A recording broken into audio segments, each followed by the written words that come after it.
What up, though? And welcome back to Old School Hip Hop Head Real Reacts. I also have another YouTube channel called Real's Reactions, and on that YouTube channel, I'm reacting to 99% Golden Era Hip Hop. So if you're ever in the mood to watch some old school hip hop reactions, all you have to do is go to the link that I'm going to put in the description of this video. Alright, man, so here we go again with another paid subscriber request. Shout out to that boy Trades, man. Trades broke us off with a 6-pack, yo. A 6-pack of R&B / neo soul joints, and we've heard some good ones, yo. I think out of all the ones we've reacted to tonight, there's only been like one that I couldn't get jiggy with. Deshaun, what up though, Deshaun? I saw you in there, but I didn't get a chance to shout you out. Roy Jones Jr. featuring BG, You Know My Kind. I've never heard of that, and that sounds like horrible. I mean, Roy Jones, that nigga can't rap. He did have a song. I forget the name of it, though. I remember him one time before a fight, like that nigga, most people have an artist walk them into the ring. That nigga had on a headset and was rapping. That's how much ass Roy Jones was kicking back in the day, yo. He was whooping so much ass, or in LA, as they would say, whooping feet. He was whooping so much feet back in the day that he had to just do extracurricular shit to make it a complete night. It was like, why am I gonna leave the house just to go beat this nigga's brains in? Let me do some extra shit while I'm out too. So for that maybe it was more than one fight. So the nigga would wrap himself into the ring. And then also one time, the nigga had a basketball game before the fight. It was like a semi-pro summer league game. The nigga played basketball till like 8 o'clock at night, got to the arena at like 10 o'clock and whooped the nigga ass at 10:30. It was unbelievable, yo. HBO followed the nigga all day. The shit was amazing. Oh, man. I don't even know how we got there. But anyway, shout out to my man Trades for this one. We got Jill Scott. She's a fucking legend. Like I said, she's one of the first people I would have considered to be a neo soul artist. I don't remember what project she was on, but I feel like it was either her or Macy Gray. They were on like the Sound Bombing soundtrack, or whatever those were back in the day. So yeah, man, Jill Scott's fire. She hit the scene like a motherfucking with a force, yo. Like when she hit the scene, she took over black music for like a good couple years, man. So anyway, enough talking. Let's get to it.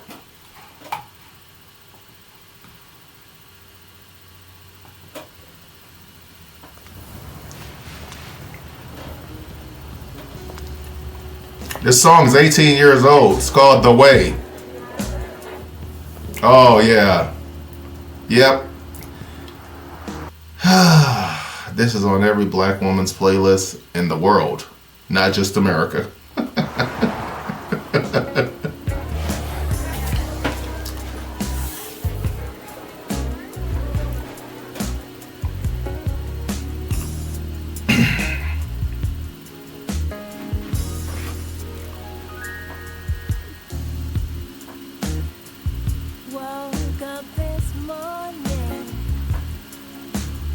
What a great voice.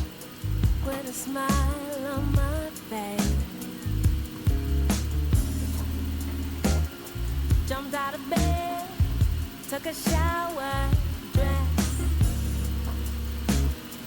cleaned up my place, made me some breakfast. She's literally talking about what she did when she woke up. She said toast. Cleaned up my place. Okay. Made me some breakfast. Toast. 2 scrambled eggs.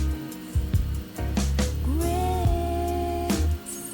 Grab my keys, grab my purse, grab my jacket off to work. Beaming all the way down the. Is it the way?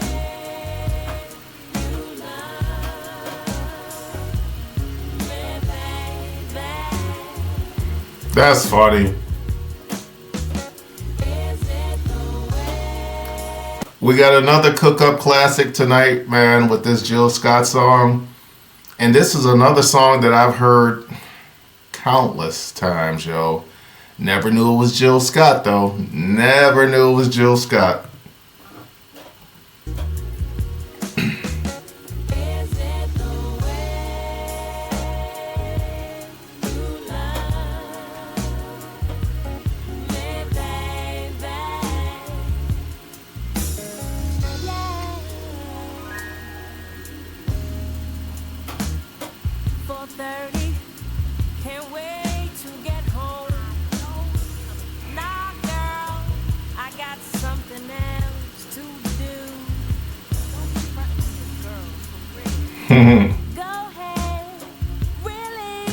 Hating ass old lady.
This song is 20 years old.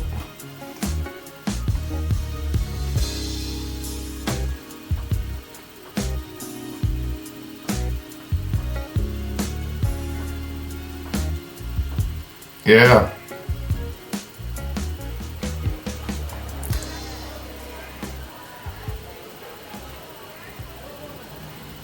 Man, correct me if I'm wrong, because I don't listen to the radio that much, but I feel like they don't make R&B music like this anymore. But like I said, I could be totally wrong. It could be a million artists out there like Jill Scott making this type of music, but this feels like the 90s to me. Even though it's only 20 years old, so that would be the early 2000s, but it feels like late 90s, early 2000s to me, when it would seem like there was just more of this type of music out in the world. And that's when I feel like music was being dominated by hip hop at that point. And Mary J kind of opened the door. Like, I feel like Mary J with her rap R&B collabos. Well, let's not even say Mary J. Let's say fucking, she wasn't on Bad Boy, but Puffy produced all her shit in the beginning. And she was just able, Mary J was able to capture the women, of course, all R&B lovers, and hip hop people, yo. Mary J was a bad motherfucker. But Jill Scott, she was around that time. She was out there, you know what I mean? She was in the mix, making shit like this. So yeah, man, I don't know if they still make music like this as far as R&B goes. And I don't know if they still make like the type of rock and roll that I grew up when I was growing up was out, like Motley Crue and shit like that. Like, do they make that type of rock and roll now? You know, as time goes on, it seems like some of these more traditional genres of music kind of disappear. But anyway, man, there it is, Jill Scott, The Way. Like I said, that's a cookout classic. I've heard that song 8 million times. Didn't know it was Jill Scott. that's a banger right there, yo. That song will never not be played on black radio, urban radio, for the rest of eternity.